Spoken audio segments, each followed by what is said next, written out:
24টি বছর যখন একটা হুজুর একটা মাদ্রাসার মুহতামিম হিসাবে দায়িত্ব পালন করে এবং একটা মসজিদের ইমাম হিসেবে দায়িত্ব পালন করে, তখন তার বিদায় বেলাটা এরকমই হয়।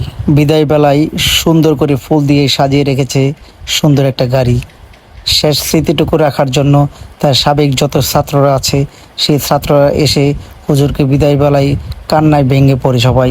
ঘটনাটি ঘটেছে নরসিংদী জেলা রায়পুরা উপজেলা মরজাল ইউনিয়নের চরমরজাল পূর্বপাড়া এলাকায়। প্রায় শতাধিক মানুষ আজকে পবিত্র জুম্মার নামাজের পর হুজুরকে ফুল দিয়ে সম্মান দিয়ে বিদায় দেওয়া হয়েছে। বিদায় বেলায় কান্না জড়িত কণ্ঠে অত্র এলাকার বিভিন্ন মানুষ হুজুরকে ফুলের মালা দিয়ে সম্মান দিয়ে বিদায় জানানো হয়েছে। হুজুরে যৌবন বয়সে এলাকায় ঢুকছে, প্রায় মধ্য বয়সী বা বৃদ্ধের কাছাকাছি বয়সে উনি আজ বিদায় নিচ্ছেন। আপনারা সকলেই অবগত আছেন যে উনি এলাকার সকল মানুষের সাথে চলাফেরা করেছেন। চলাফেরা করতে গিয়ে যদি ওনার প্রতি কেউ কোনো মনে কষ্ট পেয়ে থাকেন আর কি, তাহলে আমি ওনার সহকর্মী হিসাবে আপনাদের কাছে ক্ষমা চেয়ে দিচ্ছি। আল্লাহ ওনাকে ক্ষমা করে দিবেন। কারণ মানুষ মাত্রই ভুল, বলে বলা মানুষের জীবন। কেউ আমরা ফেরেশতা নই যে আমরা ভুল করবো না, ভুল করতেই পারি। যদি কথাবার্তায় চাল চলনে আচার আচরণে মনে করেন যে হুজুর আমার সাথে ভুল করেছে, এখন তো হুজুর মনে করেন সবার সাথে বলা বলতে গেলে অনেক সমস্যা, হাতে হাতে বলতে গেলে আমরা তো সবাই নিজ গুণে ওনাকে ক্ষমা করে দিই, তাহলে এর মনে সবচেয়ে ভালো হবে। কথা বুঝছেন না? আর আমার আর কথা আমি দেখি ওনার কাছে, আমরা ওনার সাথে চলাফেরা করছি, সমাজবাসী চলাফেরা করছি, আমাদের কথায় যদি উনি কোনো মনে কষ্ট থাকে, উনি এরা নিজ গুণে আমাদেরকে মাফ করে দেন, আমাদের জন্য যাতে অন্তর থেকে দোয়া করেন। আসলে আর কিছু বলা আমার নাই। আমি ওনার সাথে প্রায় আমিও প্রায় 11 বছর যাবত এই মসজিদে হুজুরের সাথে খেদমতে নিয়োজিত ছিলাম। আমি এটুকু বলবো, আপনারা হুজুরকে হাসি খুশি ভাবে বিদায় দিবেন, ওনার জন্য সবাই দোয়া করবেন।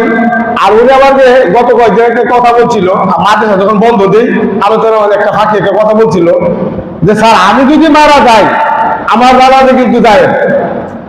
আমি কথাটা আপনাদের সামনে বলতেছি, যদি আল্লাহ না করুক দোয়া করি হুজুর আমি দীর্ঘদিন জীবিত থাকুক, যদি এরকম কোনো কিছু হয় আপনারা যদি শুনেন, আমি বলতেছি আপনাদেরকে যে হুজুরের জানা যায় যাতে আমরা যাই। কি আমি আর কি বলবো, বলার নাই কিছু, যা বলার কাম কামা মাস্টার করে লাগছে। যাক, আমরা হুজুর তলায় দীর্ঘদিন এলাকা 24-25 বছর দিয়ে জায়গা পড়ছে। কারোর সাথে যদি কিছু ভুল করে থাকে বা আল্লাহ লস্তে তারে নিজ অন্তর থেকে তারে ক্ষমা মুক্ত করে দিবেন। আমিও মনে করি আল্লাহ এই হুজুরের উসিলায় আমরা আল্লাহ রাখলে একটা উমরা সালাম আমরা করে আনছে, আল্লাহ রাখলে আমরা মরত অনেক মানে দিচ্ছি। তো হুজুরের প্রতি আমার কেউ ইয়া নাই, আমিও আল্লাহ হুজুর অন্তর থেকে দোয়া করি আল্লাহ যে হুজুরের যদি যদি কোনো জায়গায় যায় বা থাকে আল্লাহ যে তারে সুখ শান্তির মধ্যে আল্লাহ সালামতে তারে চলাফেরা তৌফিক আল্লাহ দান করে বলেন। আমি আর কি বলবো, যা বলার হুজুর আমাকে আমার মাস্টার বলে দিয়েছে।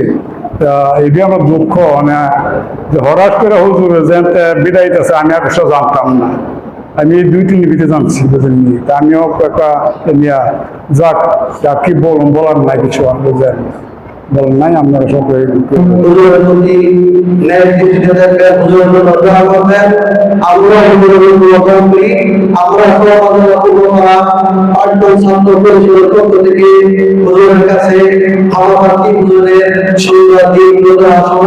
আমাদের জন্য পথপ্রদর্শক। এবারে আমরা আসসালামু আলাইকুম। আমি দীর্ঘদিন এই হুজুর আমাদের মধ্যে আছেন, থাকবো এই পর্যন্ত। ওনার বয়স 23, এই মসজিদ চলন্ত অবস্থায় উনি আসছে।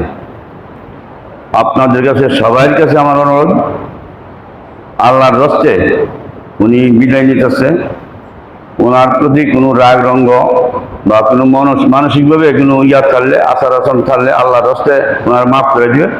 আমিও ইনশাল্লাহ ওনার জন্য দোয়া করি, আমিও ইনশাল্লাহ ওনার জন্য দোয়া করি, মাফ করে দিই। আর হুজুরের কাছে আমি ক্ষমা চাই, যদি আমরা কোনো ভুলভ্রান্তি করেছি তা আল্লাহর হস্তে উনি আমরা মুক্ত করে দিব। এই জন্য হুজুরের কাছে আমার কামনা। আসসালামু আলাইকুম।